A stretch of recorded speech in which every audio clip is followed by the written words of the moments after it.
It's time for Outdoors Bound with George Noliff. Sponsored by Kubota of Lynchburg and Tony's RV.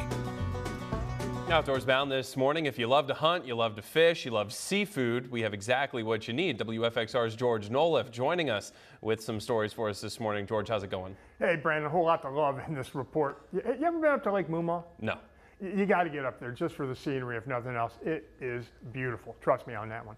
How y'all doing, folks? Of course, I like to get up to Lake Moomaw for the fishing. There's great bass, great perch, chain pickerel, trout fishing at Moomaw. Now, you can add another game fish species to the list, the walleye. That's one right there behind me.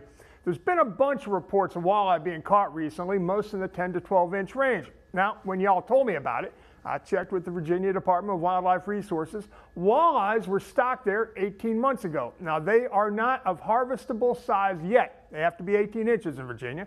The rate of growth on Moomaw has been fantastic, so some could make it to that size by next year. DWR wants to see how walleye do in the lake before making any future decisions on stocking them there. But if these recent catches are any indication, so far, so good.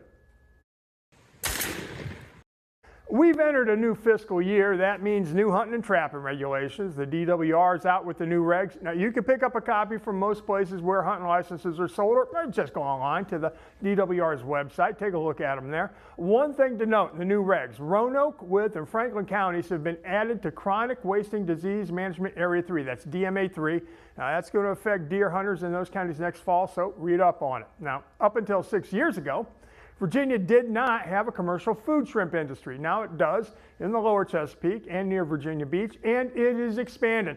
The Virginia Marine Resources Commission is opening up applications for experimental shrimp trawl licenses on the eastern shore. The VMRC wants to know if there's enough shrimp for a viable shrimp fishery on the eastern shore. That season will open September 15th. The other seasons open in October. Licenses are by lottery. The application deadline is July 22nd. Brandon? Yeah, George, that is a bit of a surprise to me. So up until now, Virginia didn't have a shrimp fishery. Yeah, we just didn't have them. It's a matter of ocean warming. Food-grade white shrimp are moving further and further north. They used to be just off the Carolina coast. That was the northern range.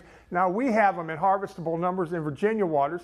The industry is still in its infancy. A lot of Virginia shrimpers still sell primarily off their boats. They go out, they come in, they sell. If you're looking for some, once the season opens in the fall, take that trip over to Rudy Inlet Marina in Virginia Beach.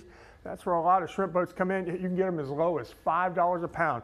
In the water an hour ago, on your plate an hour later. Can't beat that kind of freshness, George. All right, thanks.